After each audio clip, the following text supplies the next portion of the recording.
పరమేశ్వర స్వరూపమైన సభకి నమస్కారం. ఈనాడు పరమపావనమైనటువంటి రోజు. కాలము ఏకరీతిగా సాగిపోయినా అంటే ప్రతిరోజు మనకి తేడా ఏం కనపడదు. సూర్యోదయ సూర్యాస్తమయములలో కాలము ఒకే స్వరూపంతో నడుస్తుంది. కానీ ఇవాల్టి రోజుకి ఒక విశిష్టత ఉన్నది.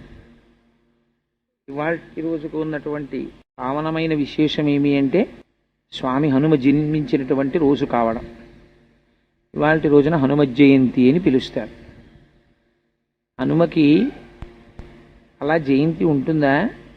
అలా పుట్టడం, అవతారం విడిచిపెట్టడం అలా ఉంటాయా అంటే మిగిలినటువంటి అవతారములన్నీ ఒకెత్తు, స్వామి హనుమ యొక్క అవతారము యొక్క విశిష్టత ప్రత్యేకం.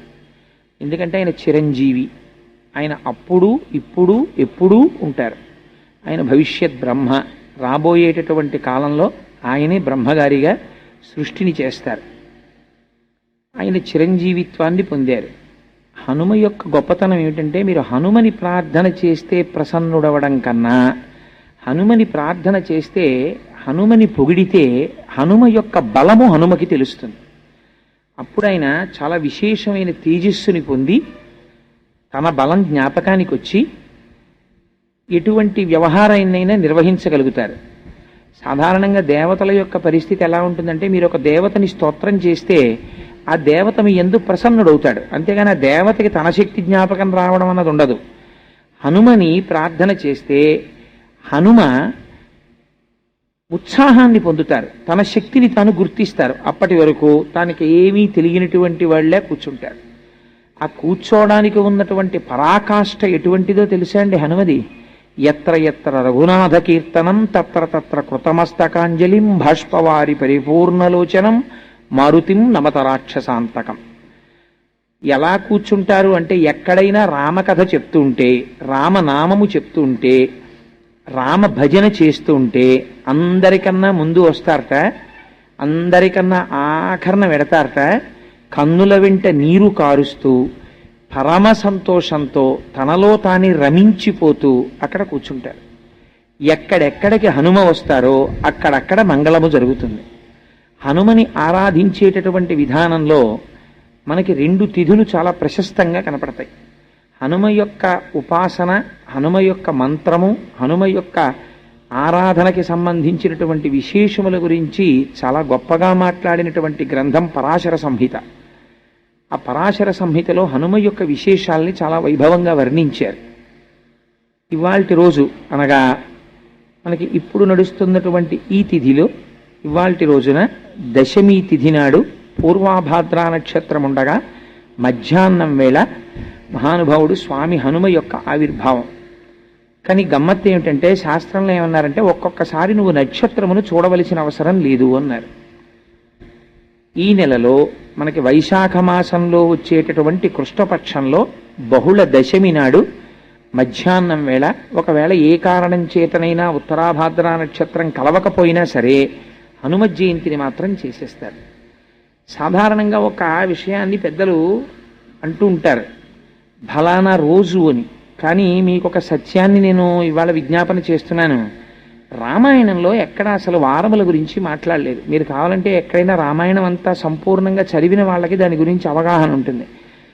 రామాయణంలో వాల్మీకి మహర్షి వారముల యొక్క పేర్ల గురించి ఎక్కడా మాట్లాడలేదు. ఆదివారం, సోమవారం, మంగళవారం, బుధవారం అలా మాట్లాడలేదు. కేవలము తిథులు మాట్లాడారు, నక్షత్రములు మాట్లాడారు అంతే. మాసములు చెప్తారు. మాసములో వచ్చేటటువంటి కృష్ణపక్షమా శుక్లపక్షమా చెప్తారు.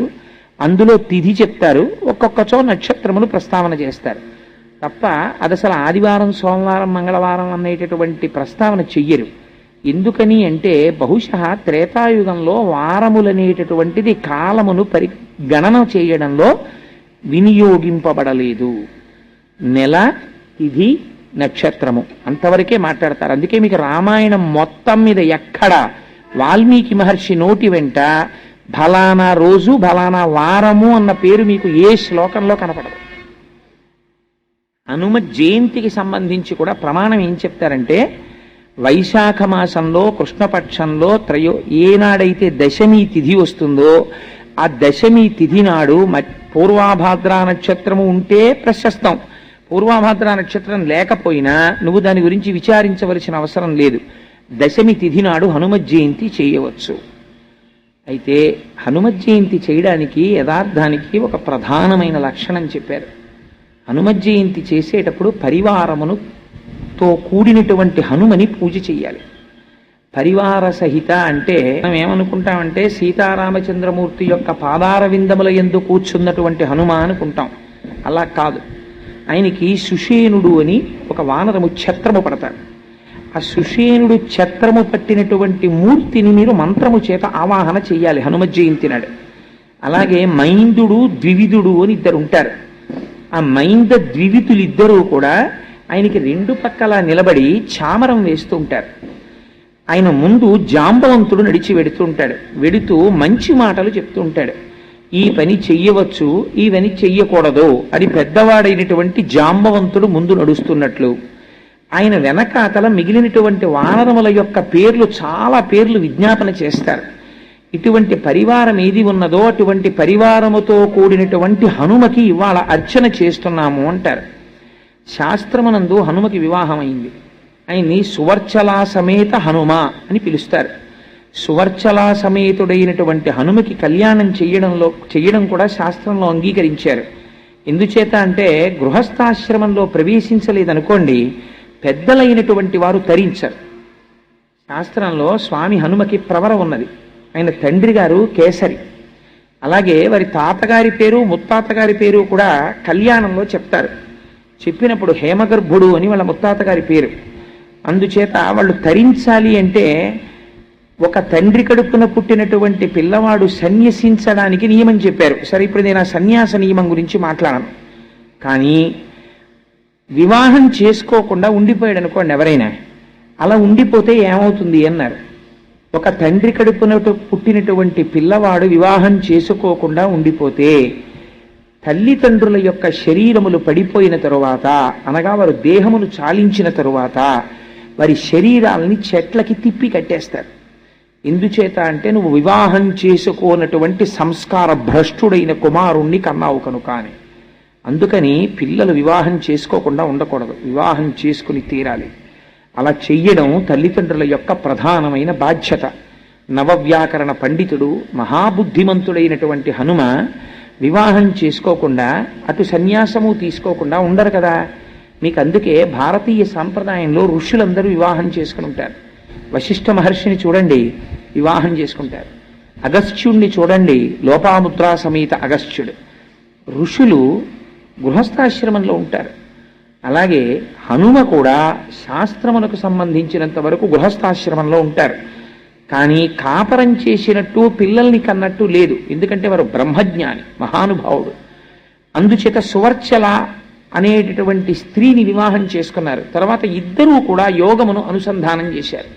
అందుకే ఇప్పటికీ కళ్యాణం చేస్తే సువర్చలా సమేత హనుమకి లేదా సువర్చలని హనుమకి ఇచ్చి కళ్యాణం చేసినటువంటి సందర్భం, కళ్యాణం చేసినటువంటి ఘట్టములు, కళ్యాణోత్సవములు శాస్త్రమునందున్నాయి. హనుమ జయంతి చేయడానికి పెద్దలు ఒక మార్గం చెప్తారు. పరివార సహితమైనటువంటి హనుమని ఆవాహన చెయ్యాలి. అసలు ఇంకా ఒక పచ్చి యథార్థం నేను మాట్లాడవలసి వస్తే, హనుమ జయంతి జీవితంలో ఒక్కలా నువ్వు చేసినట్టయితే నీ వంశమంతా తరించిపోతుందన్నారు. ఎలాగో తెలుసా అండి, హనుమ జయంతి చేసేటప్పుడు హనుమ జయంతి తిథి నాడు గృహస్థు భోజనం చెయ్యకుండా ఉండకూడదు. ఒక పూట భోజనం చేసి తీరాలి. యతి పురుషులు ఇవాల్టి రోజున భోజనం చెయ్యకూడదు, పూర్ణోపవాసం చెయ్యాలి.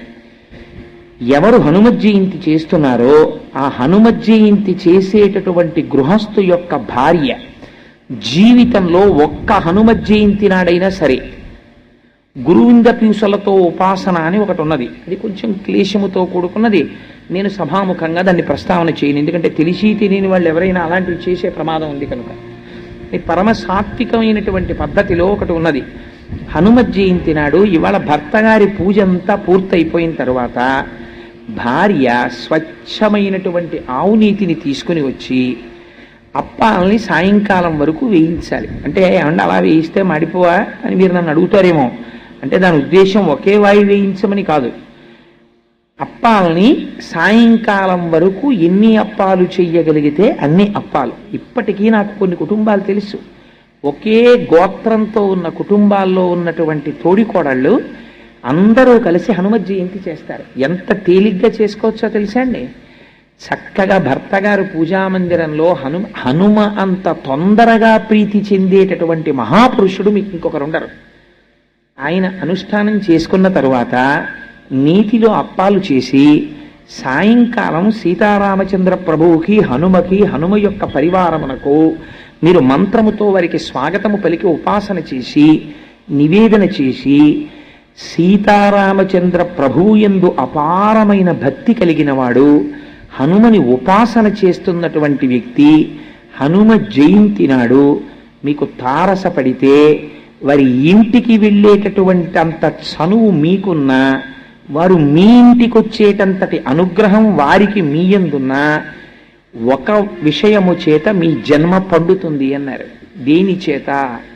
అటువంటి పరమభక్తుడైన వ్యక్తితో మీకు పరిచయం ఉంటే సూర్యాస్తమయం అయ్యే లోపల 5 ఆకులు కానీ 5 పళ్ళు కానీ 5 అప్పములు కానీ నీతితో చేసినవి పళ్ళెములో పెట్టి మీరు తీసుకెళ్లి వారికి ఇస్తే, వారు కాని హనుమత్ జయంతి రోజున వాటిని తీసుకుని ఒక్క పండు ముక్క ఆయన నోటిలో వేసుకున్నాడా మీ జన్మ తరించిపోయినట్టే అన్నారు.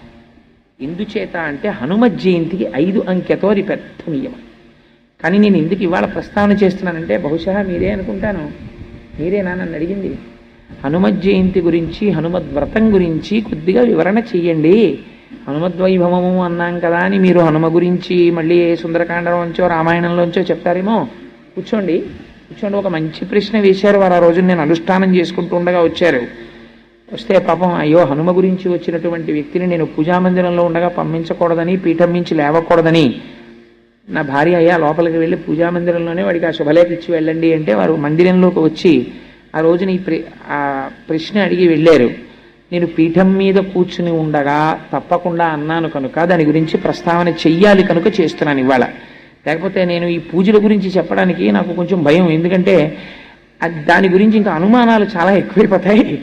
లేకపోతే మా ఇంటికే 5 రకాల పళ్ళు పట్టుకుని వచ్చేస్తారేమో, సూర్యాస్తమయం అయిపోయింది కాబట్టి ఇంకా భయం ఏం లేదు, అయినా నేనంత భక్తుడిని ఇంకా అనుకోండి. మీ అందరికన్నా నేనేమన్నా భక్తుడినా? అసలు యథార్థానికి నేను పట్టుకు రావాలి మీ అందరి ఇళ్ళకి 5 పళ్ళు. అందుకని శాస్త్రం ఏం చెప్పిందంటే 5 పళ్ళు ఒకే జాతికి చెందినటువంటి 5 ఫలాల్ని ఇవాల్టి రోజున సీతారామచంద్ర ప్రభువు యొక్క పాదముల యందు అపారమైన భక్తి కలిగినటువంటి వాడు, హనుమని సేవించేటటువంటి వాడు, అటువంటి వారి ఇంటికి వెళ్ళగలిగిన చనువు నీకుంటే, ఎందుకనంటే ఇలాంటి పవిత్రమైన తిథుల యందు వారికి ఒక అధికారం ఉంటుంది. అందరితో మాట్లాడవలసిన అవసరం ఏమి ఉండదు, అనుష్ఠానం చేసుకుంటారు, లేకపోతే ఏదో చదువుకుంటారు కాబట్టి వాళ్ళు మాట్లాడడం కుదరదండి. నైమిత్తిక తిథులు అంటారు వీటిని. నిత్యము నైమిత్తికము అని 2 ఉంటాయి.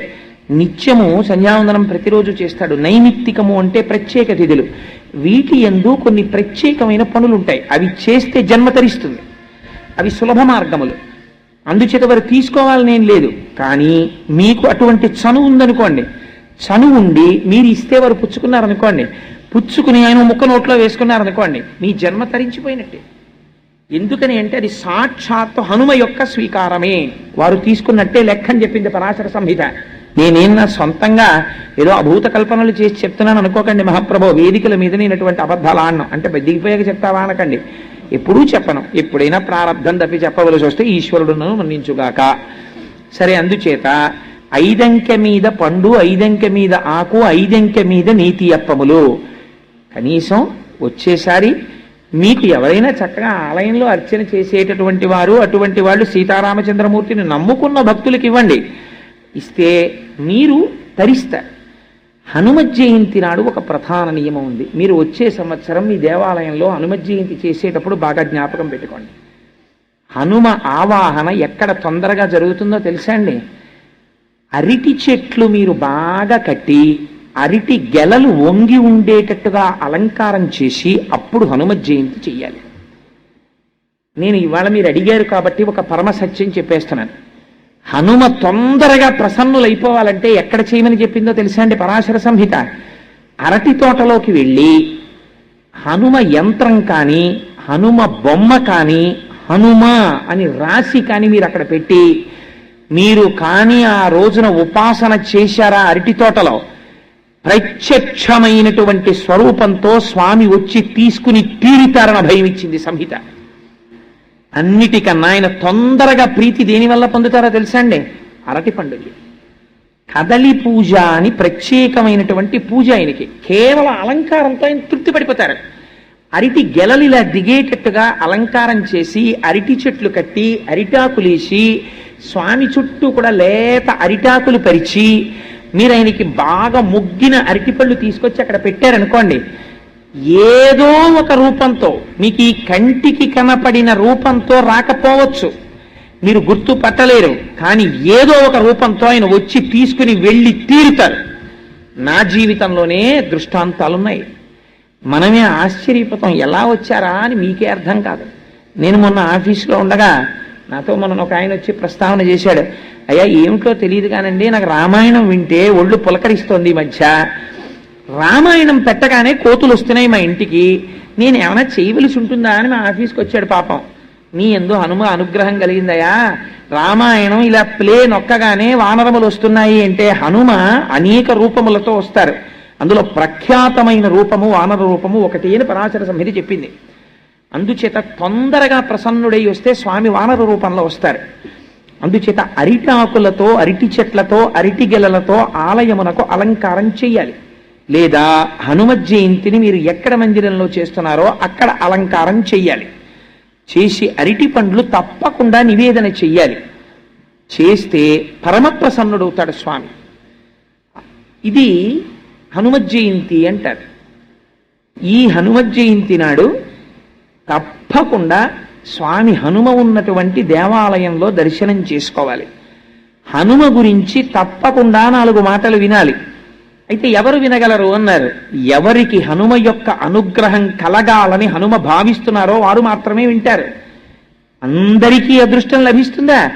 ఎవరికి ఆయన అనుగ్రహం కలుగుతుందో వారు మాత్రమే వింటారు. అందరూ వినడం అన్నది ఆయన అనుగ్రహం మీద ఆధారపడి ఉంటుంది. సరే, అందుచేత రెండవది మళ్ళీ తత్తుల్యమైనటువంటి రోజు వేరొకటి ఉన్నది. అది హనుమద్వ్రతము అని చేస్తారు. ఇది వైశాఖ మాసంలో వచ్చేటటువంటి బహుళ దశమి మధ్యాహ్నం స్వామి యొక్క ఆవిర్భావము కనుక హనుమత్ జయంతి. హనుమద్ వ్రతం ఎప్పుడు వస్తుంది అంటే మార్గశీర్ష మాసంలో శుక్లపక్షంలో వచ్చేటటువంటి త్రయోదశి నాడు హనుమద్ వ్రతం చేస్తారు. హనుమద్ వ్రతం ఎందుకు చేస్తారు? సత్యనారాయణ స్వామి వారి వ్రతం చేసినట్టు హనుమద్ వ్రతమునకు కూడా కల్పం ఏదైనా ఉందా? కల్పము అంటారు. బాగా జ్ఞాపకం పెట్టుకోండి మీరు ఆ మాట. మీరు ఎప్పుడైనా ఒక కల్పము ఉన్నదనుకోండి, కల్పము ఉంటే అది వైదికము అని గుర్తు. మీకు ఎక్కడో ఆ పద్ధతిని ఋషులు నిర్దేశించారు. ఆ ఋషులు నిర్దేశించిన పద్ధతిలో జరిగిన దానిని కల్పము అంటారు. సత్యనారాయణ స్వామి వారి వ్రతం చేస్తున్నారు అనుకోండి, కల్పోక్త ప్రకారేణ అంటారంటే కల్పము ఎలా చెప్పిందో అలా చెయ్యాలి. దానికి ఒక పద్ధతిని ఋషులు నిర్ణయించి పెట్టారనమాట. అంటే మీకు అది ఖచ్చితంగా ఫలితాన్ని ఇచ్చేస్తుంది. హనుమద్ వ్రతమునకు కూడా కల్పము ఉన్నది. ఆ కల్పము ప్రకారము చెయ్యాలి. అయితే హనుమద్ వ్రతము ఎక్కడ చెయ్యాలి అన్నారు. అసలు యథార్థమునకు హనుమద్ వ్రతం ఎక్కడ చెయ్యాలో తెలుసా అండి? పంపానది తీరమునందు కూర్చుని మాత్రమే హనుమద్వ్రతమును చెయ్యాలి. వేరొక చోట ఎక్కడ కూర్చుని కూడా హనుమద్వ్రతమును చెయ్యరాదు. మరి ఏమండి, ఆ రోజున హనుమద్వ్రతానికి మార్గశీర్ష మాసంలో శుద్ధత్రయోదశి నాడు మేమందరం పంపానది తీరానికి వెళ్ళిపోయి చెయ్యమా వ్రతం అంటే శాస్త్రము దానికి ఒక మినహాయింపు ఇచ్చింది. ఎలా చేస్తావు హనుమద్వ్రతము అంటే, నువ్వు పంపానదీ తీరమునకు వెళ్ళలేకపోతే ఒక కలశని పెట్టి ఆ కలశలో నీరు పోసి ఆ కల్పమునకు దారములు కడతారు. అది శాస్త్రము తెలుసున్నటువంటి వారు, ఆ ప్రక్రియని నిర్వహించగలిగినటువంటి వారు కడతారు. కట్టి దాని మీద ఆ కలశ మీద ఆ కొబ్బరి బొండాన్ని పెట్టి ఆకులు వేసి అందులోకి పంపాజలముల యొక్క ఆవాహన మంత్రం చెప్తారు.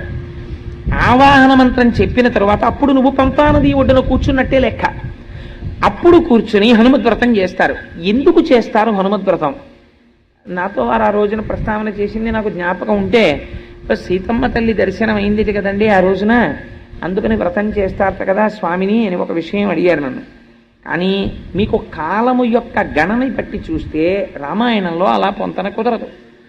కానీ మార్గశీర్ష మాసంలో శుద్ధ త్రయోదశి నాడు హనుమద్వ్రతమును ఎందుకు చేస్తారు అంటే పరాశర సంహిత దీని గురించి చెప్పింది. 13 క్షేత్రములు ఉన్నాయి, వాటిని హనుమత్ పీఠములు అని పిలుస్తారు. ఆ హనుమత్ పీఠములలో పంపా తీరము ఒక పీఠం. అలాగే మీకు హనుమద్ వ్రతాన్ని ఎందుకు చేస్తారు అంటే చంద్రవంశంలో సోమదత్తుడు అనబడేటటువంటి ఒక రాజు జన్మించాడు. ఆయనకి రాజ్య భ్రష్టత్వము వచ్చింది. రాజ్యమును ఆయన యొక్క శత్రువులు యుద్ధంలో ఓడించి తీసుకుపోయారు. ఆయన రాజ్య భ్రష్టత్వము వచ్చి వెళ్ళిపోయాడు. ఆ కాలములో అప్పటికప్పుడు విజయము కలగాలంటే ఏ వ్రతము చెయ్యాలి అన్నారు. పంపాతీరమునందు కూర్చుని మార్గశిర శుద్ధ త్రయోదశి నాడు చేసేటటువంటి వ్రతం అనుకోకుండా తిథి వచ్చింది. ఇప్పటికిప్పుడు నీకు విజయాన్ని ఇవ్వగలిగినటువంటి వ్రతం ఆ వ్రతం. మరి ఎలా ఇప్పుడు పంపాతీరానికి వెళ్ళడం అంటే నీకేం భయం లేదయా, నువ్వు ఇక్కడే కూర్చుని ఉండు, నీకు కలశలోకి పంపాతీరమును ఆవాహన చేస్తాం అని ఆ రాజుతో వ్రతం చేయించారు. చేయిస్తే ఆయన పరమభక్తి శ్రద్ధలతో వ్రతాన్ని చేశారు. చెయ్యగానే హనుమ యొక్క అనుగ్రహం కలిగింది.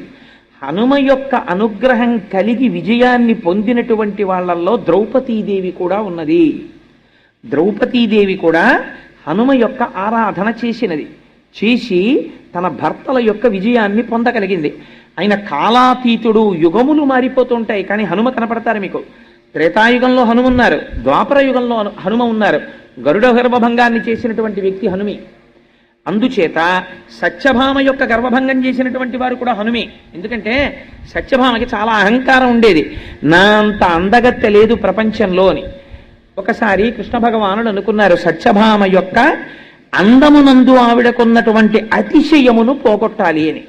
తన భార్య యొక్క అందమునకు ఉన్నటువంటి అతిశయమును భర్తే పోగొడితే అది అంత మర్యాదగా ఉండదు, కొంచెం కఠినంగా మాట్లాడవలసి వస్తుంది.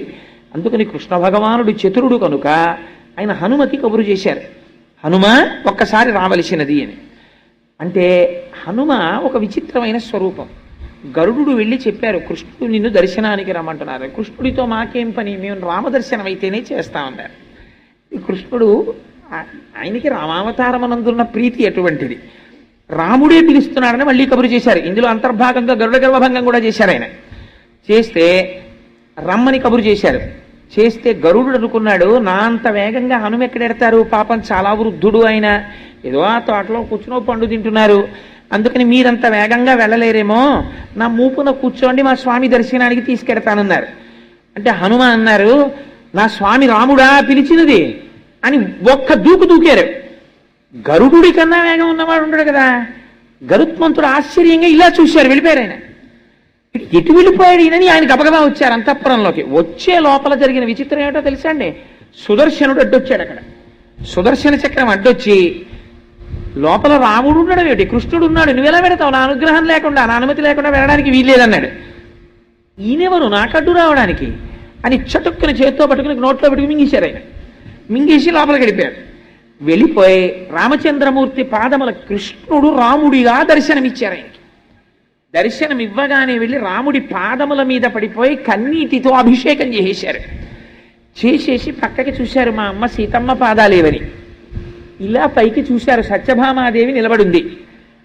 స్వామి ఇదేమిటి మీ పక్కన మా అమ్మ కదా ఉండాలి, దాసి ఉన్నదేమి అని అడిగారు.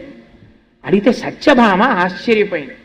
ఆశ్చర్యపోతే కృష్ణ భగవానుడు అన్నాడు ఈమె దాసి కాదు, ఈ అవతారమునందు నా పత్ని సత్యభామ, మీ అమ్మ సీతమ్మ రుక్మిణీ అంశతో ఉన్నది అన్నారు.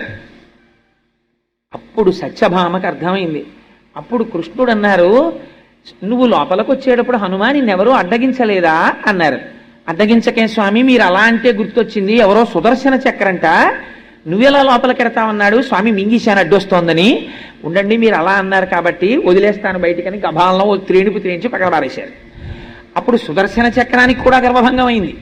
అప్పుడు వచ్చాడు గరుత్మంతుడు. హనుమ వచ్చారా ఇతని రావడం ఏమిటి, లోపలికి వెళ్ళి మాట్లాడడం కూడా అయిపోతోందన్నారు. అప్పుడు వచ్చి నిలబడ్డాడు తెల్లబోయి చూసి, గరుత్మంతుడా చూశావా హనుమ వేగం అన్నారు. నన్ను మించిన వేగం లేదనుకునేవండి స్వామి, ఇంతమందికి ఏకకాలమునందు పాఠం చెప్పేశారు. గరుత్మంతుడికి గర్వభంగం అయిపోయింది, సుదర్శనుడికి గర్వభంగం అయిపోయింది, సత్యభామకి గర్వభంగం అయిపోయింది. ద్వాపర యుగం వరకు మహానుభావుడు గర్వభంగము చేస్తూ ఉద్ధరించినటువంటి మహోత్కృష్టమైనటువంటి స్వరూపం హనుమ యొక్క స్వరూపం. ఆనాడు చంద్రవంశంలో ప్రభవించినటువంటి సోమదత్తుడనేటటువంటి రాజు హనుమద్వ్రతమును చేసినటువంటి ఉత్తర క్షణంలో హనుమ యొక్క అనుగ్రహం కలిగి అపారమైనటువంటి సైన్యము అక్కడికక్కడ దొరికింది. అరణ్యంలో ఉన్న భిలులందరూ తోడొచ్చారు. తన రాజ్యాన్ని తాను పొందాడు. ఇలా వ్రతం చేశాడు. సాయంకాలానికి మూర్ధాభిషిక్తుడైపోయాడు. ఆనాటి నుంచి చంద్రవంశ ప్రభు అయినటువంటి సోమదత్తుడు చేసి ఫలితమును పొందినటువంటి మహోత్కృష్టమైనటువంటి వ్రతము కనుక ఇప్పటికీ మార్గశీర్ష మాసంలో శుద్ధ త్రయోదశి తిథి నాడు హనుమద్ వ్రతమును చేస్తారు. వ్రతము చేయడమెంతో వ్రతము యొక్క ప్రసాదమును స్వీకరించడము అంతే. ఇవాల్టి రోజున ప్రసాద వితరణ చేయకుండా ఉండకూడదు. మీరు చేశారనుకుంటే నన్ను ప్రసాదానికి ఏర్పాట్లు. అందుకని సభ అయిన తర్వాత అందరూ ప్రసాదం తీసుకోండి. అందుచేత అందరూ ప్రసాదం తీసుకోండి. వ్రతము చేయడము ఒకటి, ప్రసాదమును తీసుకోవడము ఒకటి కాదు, రెండూ సమానమే. మీరు ఇవాళ ప్రసాదం కళ్ళకద్దుకుని నోట్లో వేసుకున్నారనుకోండి, హనుమ జయంతిని మీరు పరిపూర్ణముగా చేసినటువంటి ఫలితము ఏది ఉంటుందో ఆ ఫలితము మీకు వచ్చేస్తుంది. అందుకే ప్రసాదం తీసుకోండి, ప్రసాదం తీసుకోండి అంటారు. అది సత్యనారాయణ స్వామి వారి వ్రత కథలలో రావడానికి రహస్యం అదే. అందుకే 5 అధ్యాయాలుగా కథ చెప్తారు. రేపు ఎలాగో అదే ఊరు కందికుప్పలో ఉంది. కందికుప్పలో సత్యనారాయణ స్వామి వారి కథ ఎందుకు చెప్తారు, 5 అధ్యాయాలు ఎందుకు చెప్తారు, ఎందుకు ఆయనకి మీసాలు ఉంటాయి, ఎందుకు అసలు సత్యనారాయణ వ్రతం చేస్తారు, ఈ విషయాల మీద కందికుప్పలో మాట్లాడబోతున్నాం. సరే, అది ఇక్కడ చెప్పడం, ఇది అక్కడ చెప్పడం ఎందుకు వచ్చిన అల్లరి. అందుకని ఇక్కడ హనుమ గురించి చెప్పమన్నారు, హనుమ గురించి చెప్తాను. అందుచేత హనుమద్ వ్రతము చేసిన, హనుమత్ జయంతి చేసిన ఆ ఫలితమును పొందడానికి మీరైనా కూర్చుని చేసుకోవాలి. లేదా సులభమేది, కనీసము ప్రసాదమును కన్నుల కద్దుకుని మహాభక్తితో స్వీకరిస్తే మీరు ఆ వ్రతమును చేసినటువంటి ఫలితమును అంతటినీ మీరు పొందుతారు. అందుకే పెద్దలు ప్రసాద వితరణం చేస్తారు. సరే, అందుచేత అది హనుమద్వ్రతము, ఇది హనుమత్ జయంతి. ఈ రెండింటినీ పరమ భక్తి శ్రద్ధలతో ఆచరిస్తారు హనుమయందు. హనుమకి ఒక విశేషమైనటువంటి శక్తి ఉంది. మీకు దేవతా స్వరూపాల్లో 2 స్వరూపాలకే సింధూరముతో అర్చన. మిగిలినటువంటి దేవతల ఎవ్వరికీ కూడా సింధూరముతో అర్చన లేదు. సింధూరమును ఎవరు ధరించాలి అని అడిగారు. అడిగితే ఒక్క స్త్రీ మాత్రమే ధరిస్తుంది. అది కూడా ఎవరు?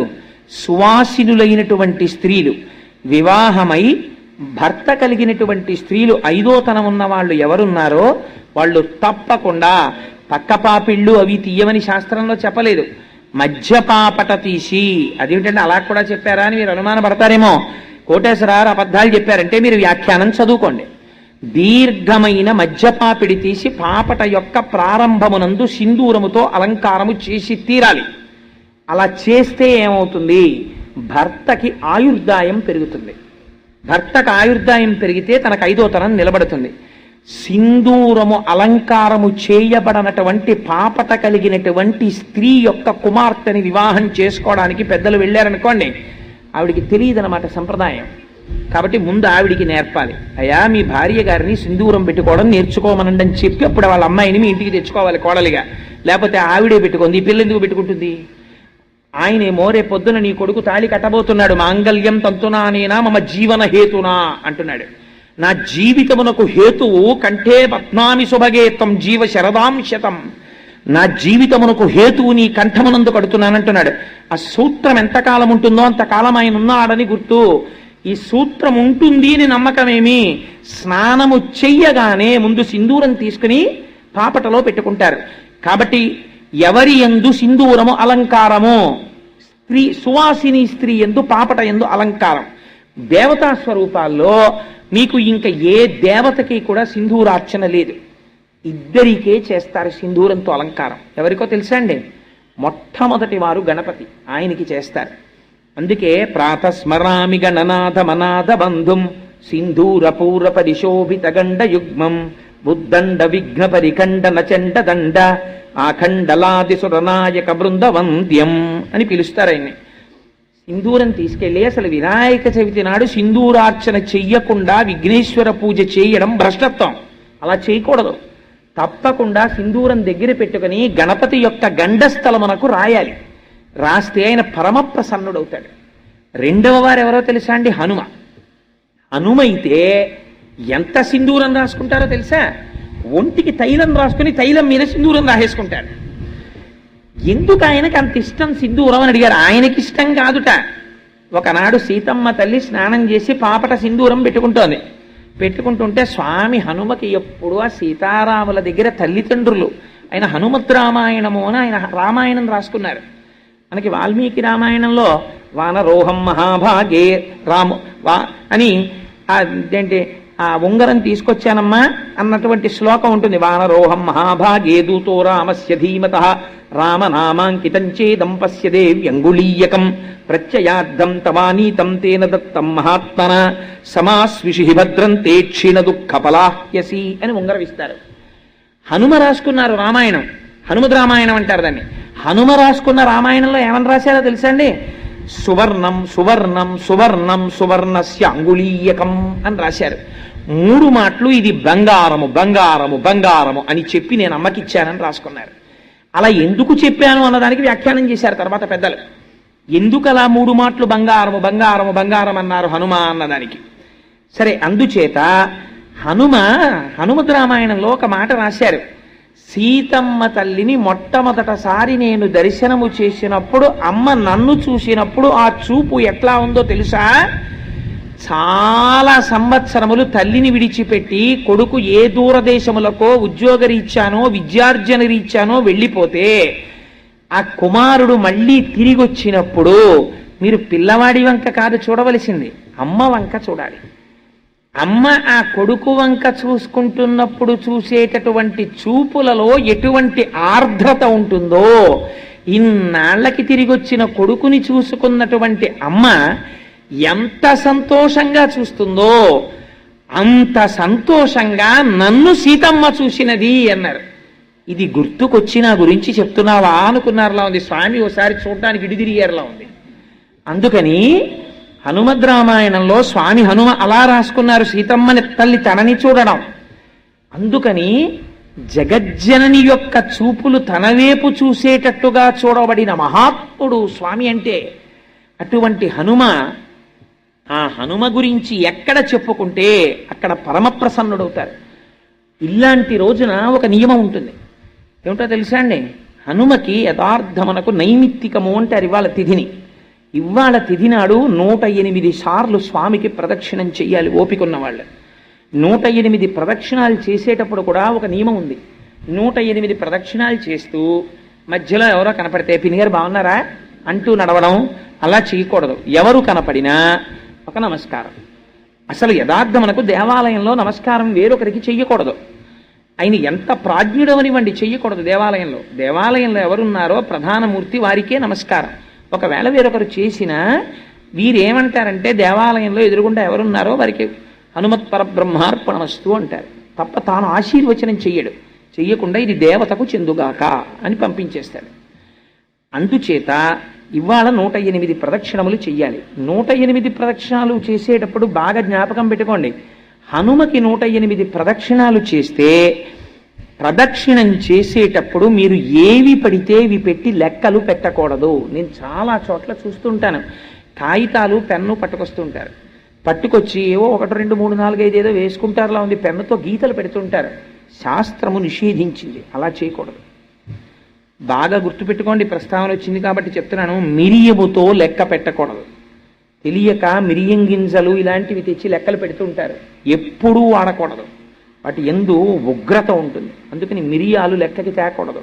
మీరు ఎప్పుడైనా అంకెతో ప్రదక్షిణం నైమిత్తికంలో చేస్తే, నా సొంతంగా చెప్పట్లేదు, పరాశర సంహిత చెప్పింది. మీరు ఇలాంటి రోజున 108 ప్రదక్షిణాలు చేస్తే ఎలా చేయాలో తెలుసండి? మీ కామ్యము తక్షణము నెరవేరిపోతుంది. ఇలాంటి రోజులు చేస్తే స్నానం చేసి మీరు సంధ్యావందనం ఇంటి దగ్గర చేసుకుని నేను ప్రదక్షిణాలు చెయ్యడానికి వస్తున్నానని మీరు స్వామికి విజ్ఞాపన చేసుకుని, స్వామి నాకు ఏ ఇబ్బంది లేకుండా నాతో ప్రదక్షిణం చేయించు అని నమస్కరించి మీరు వచ్చేటప్పుడు పువ్వులు తెచ్చుకోవాలి. పువ్వులతో లెక్క పెట్టుకోవచ్చు. మీరు సజ్జలో కానీ ఇందులో అన్న పువ్వులు వేసుకొని ఒక ప్రదక్షిణం చేసి వస్తే ఒక పువ్వు అక్కడ పెట్టుకోవచ్చు. ఏమంటే గాలికి ఎగిరిపోతుందేమో అని మీకు అనుమానం ఉంటే వక్కలతో లెక్క పెట్టుకోవచ్చు. 108 వక్కలు లెక్క పెట్టి తెచ్చుకుని మీరు ప్రదక్షిణం చేసేటప్పుడు ఒక్కొక్క వక్క అక్కడ పెడుతున్నారనుకోండి, పరమ పావనం అయిపోతుంటుంది మీ ప్రదక్షిణం. 108 ప్రదక్షిణాలకి 108 వక్కలు అక్కడ పెట్టుకోవచ్చు. పుష్పము కానీ వక్క కానీ హనుమకి ప్రదక్షిణం చేసేటప్పుడు వాడి ప్రదక్షిణం చేస్తే అది పరమశాస్త్రీయమై ద్విగుణీకృతమైనటువంటి ఫలితాన్ని ఇస్తుంది. ఎందుచేత అంటే కొంతమంది దేవతలకి కొన్ని ప్రదక్షిణాలు చేసేటప్పుడు జాగ్రత్తగా ఉండాలి. శివాలయాల్లో 108 ప్రదక్షిణాలు చేయక్కర్లేదు, అసలు చండ ప్రదక్షిణం అని ఉంది. మీరు చండ ప్రదక్షిణం చేస్తే 108 ప్రదక్షిణాలు చేసేసినట్టే. తెలియక శివాలయంలో 108 ప్రదక్షిణాలు చేసేస్తుంటారు. నేను చేయడం తప్పనంటలేదు. పుస్తకాలు పట్టుకెళ్ళడం, పెన్నులు పట్టుకెళ్ళడం, కాగితాలు పట్టుకెళ్ళడం, బెడ్డలు పట్టుకెళ్ళడం, మిరియాలు పట్టుకెళ్ళడం, ఏవి పడితే అవి పట్టుకెళ్ళి ప్రదక్షిణాలు చేయకూడదు. అలా ప్రదక్షిణం చేస్తే తప్పకుండా వక్కలు కానీ పువ్వులు కానీ పట్టుకెళ్ళి ప్రదక్షిణము చేయవలెను. ఒకవేళ ఏమండి మేము 108 ప్రదక్షిణాలు చెయ్యలేము, మరి ఎలాగా? బాగా జ్ఞాపకం పెట్టుకోండి, 2తో భాగించు. 108 చెయ్యలేవు, 2 పెట్టి భాగించి ఎంత వస్తుంది?